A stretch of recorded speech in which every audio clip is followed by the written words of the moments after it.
کی پتی سے علاج کیا ہوتا ہے، کلونجی کا کام کیا ہے، میتھی کا کام کیا ہے، وغیرہ وغیرہ، انار کے دانے سے کیا فائدہ ہے۔ حضرت علی کرم اللہ وجہ الکریم کی طبیعت ایک بار ناساز ہوئی، پیغمبر کے پاس بات پہنچائی گئی۔ رسول اللہ معزز سامعین السلام علیکم ورحمۃ اللہ تعالی وبرکاتہ۔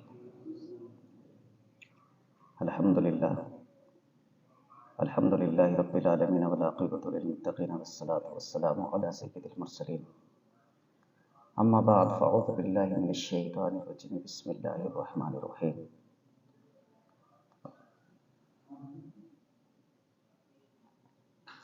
لقد کان لکم فی رسول اللہ اسوۃ حسنہ، آمنت باللہ صدق اللہ مولانا العظیم وصدق رسولہ النبی الامین المکین المتین المبین الکریم ونحن علی ذلک لمن الشاہدین والشاکرین۔ عزیزان گرامی، جیسا کہ آپ حضرات سے ان تمام معاملات سے واقف ہیں کہ اس وقت دلی میں رہ رہے محترم معظم حاجی ادریس صاحب، جن کی سرپرستی اور صدارت کہہ لیجیے کہ اس وقت اس میٹنگ میں ہو رہی ہے، اپنا ایک اچھا نمائندہ بنا کر بھیجا، جناب مولانا نصیر صاحب قبلہ کو، جن کے نظریات و خیالات سے ہم لوگ کافی دن سے واقف ہیں۔ انہوں نے ہمیشہ چاہا کہ عصری علوم کے ساتھ ساتھ دینی علوم کو بھی فروغ دیا جائے۔ اصل میں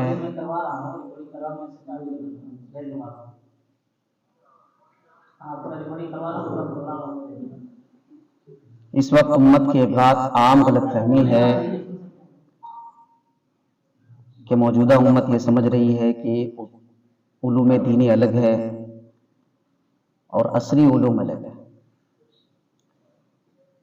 جبکہ یہ بات ظاہر و باہر ہے کہ پیغمبر علیہ السلام صلی اللہ علیہ وسلم اور اسی درسگاہ سے رسول اللہ نے اپنی امت کو دینی علوم بھی دیا اور دنیاوی علوم بھی دیا۔ اور اگر باریک دیکھا جائے، مطالعہ کیا جائے، تو یہ بات بالکل ظاہر ہے کہ حضرت آدم علیہ نبینا علیہ الصلوۃ والتسلیمات کو اللہ تعالیٰ نے تمام اشیاء کے نام بتائے بطور الہام، اور تفاسیر کی کتابوں سے یہ بات واضح ہے کہ صرف نام ہی نہیں بتائے بلکہ ان کے کام بتائے اور ان اشیاء کی خصوصیات بتائے،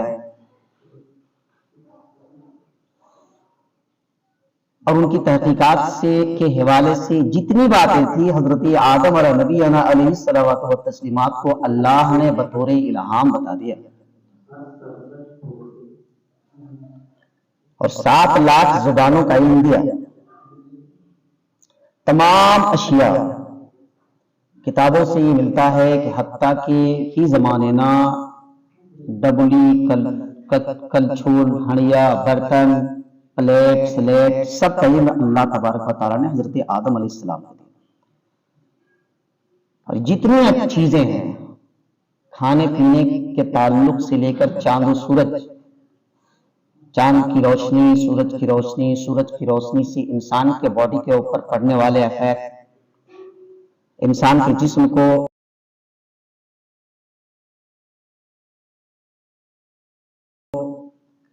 کتنی ضرورت، کھانے پینے والی چیزوں میں سے بیٹ، گاجر، گیہوں، چاول، ان سے ملنے والے تمام وٹامنس، ان تمام چیزوں کے حوالے سے اللہ رب العزت نے حضرت آدم علیہ السلام کو بتایا۔ تو یہ بات بالکل واضح ہے کہ جب اولاد آدم تو پڑھنا، سمجھنا، تحقیق کرنا، ریسرچ کرنا اور سمجھنا، ان کی حقائق کو جاننا، خصوصیات سے بحث کرنا، اشیاء کے حقائق سے بحث کرنا، یہ تو حضرت آدم علیہ السلام کے زمانے سے ہی اللہ نے مجھے دے دیا۔ اور اتنی زبانوں کا علم دینے کا مطلب، جس وقت تو کوئی بات کرنے والا نہیں تھا، اس کا مطلب یہ ہے، اشارہ یہ تھا کہ اے اولاد آدم، تمہارے آباء و اجداد کو میں یہ دے کر تمہیں بتانا چاہتا ہوں کہ دنیا میں تم پڑھنے لکھنے کے لیے گئے ہو،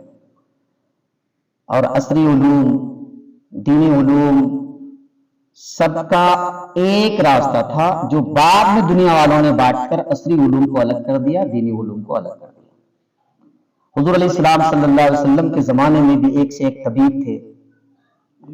حضرت ابو عبیدہ ابن جراح تھے،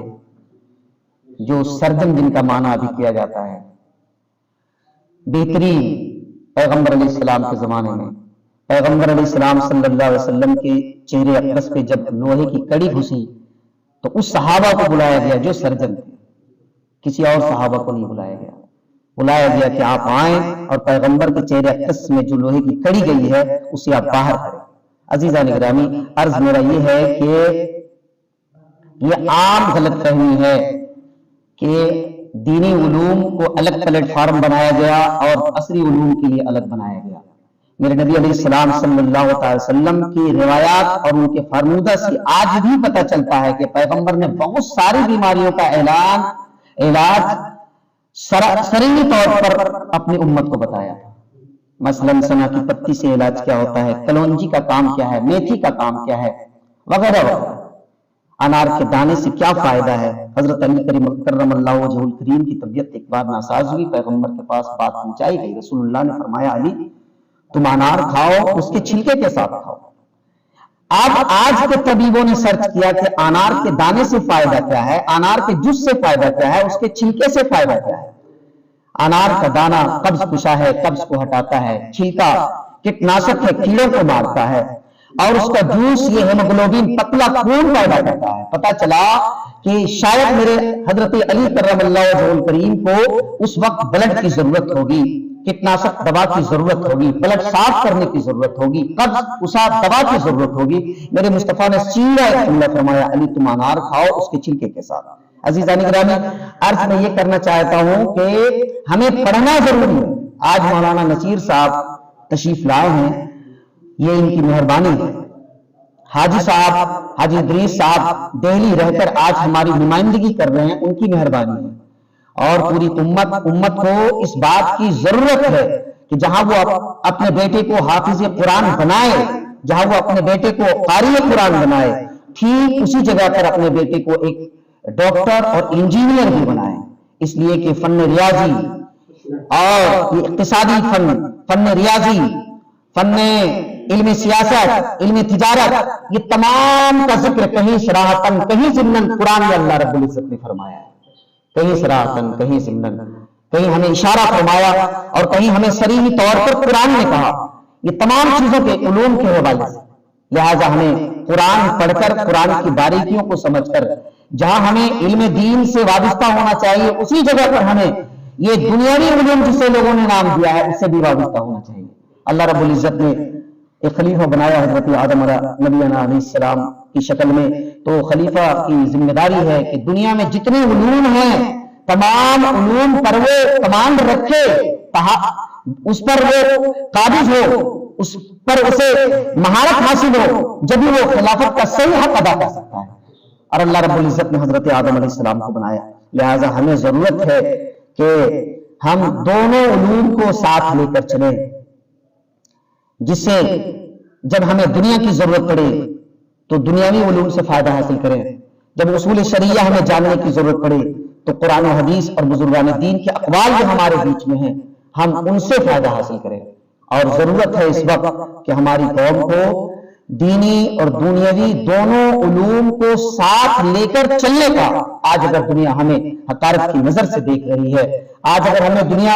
ہمیں کمتر سمجھ رہی ہے، تو صرف اور صرف وجہ یہ ہے ہم نے اپنے اسلاف کے طریقوں کو چھوڑا، بزرگان دین کے طریقے کو چھوڑا، قرآن کے راستے کو چھوڑا، حدیث کے راستے کو چھوڑا، بزرگان دین کے جو فرمان ہیں ان کے راستے کو چھوڑا۔ آج سے پہلے تاریخ مطالعہ کر لیا جائے، بڑے سے بڑے سرجن جسے آپ جراح کہتے ہیں، بڑے سے بڑے طبیب جسے آپ فزیشین کہتے ہیں، یہ بڑے سے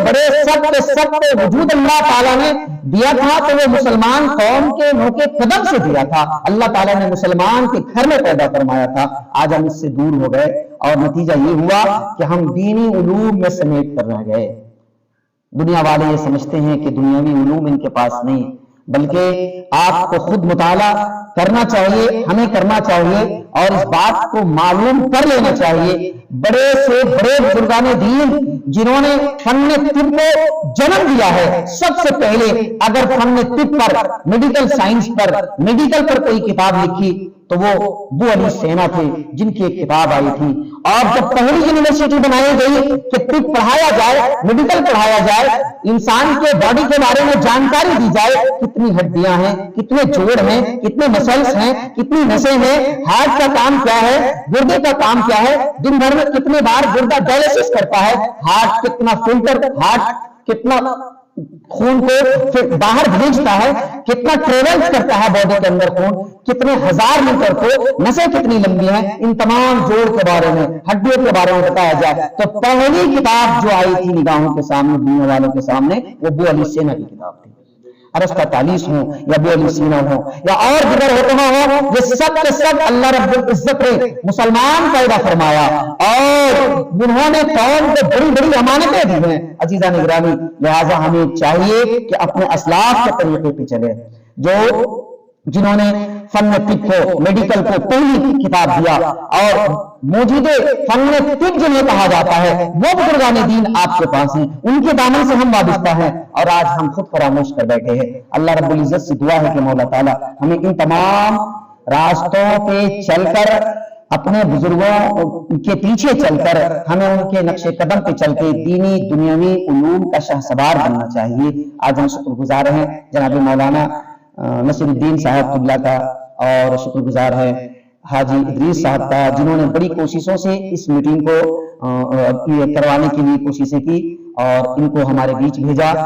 ہم ضرور چاہیں گے کہ جو بھی آپ کی نمائندگی ہے دینی علوم میں، دنیاوی علوم میں، وہ سب ہمارے لیے لائق عمل ہے اور انشاءاللہ ہم اس پر عمل کریں گے، اور جتنے بھی مدارس کے لوگ یہاں حاضر آئے ہیں ہم سب مل کر اس پہ عمل کرنے کی کوشش کریں گے۔ اللہ رب العزت سے دعا ہے کہ مولا تعالیٰ میرے بولنے میں کسی قسم کے اندن سے قصدن غلطی ہوئی تو معاف فرما، استغفر اللہ رب من کل ذنب پہلا کلمہ طیب لا الہ الا اللہ محمد رسول اللہ صلی اللہ علیہ وسلم۔ السلام علیکم۔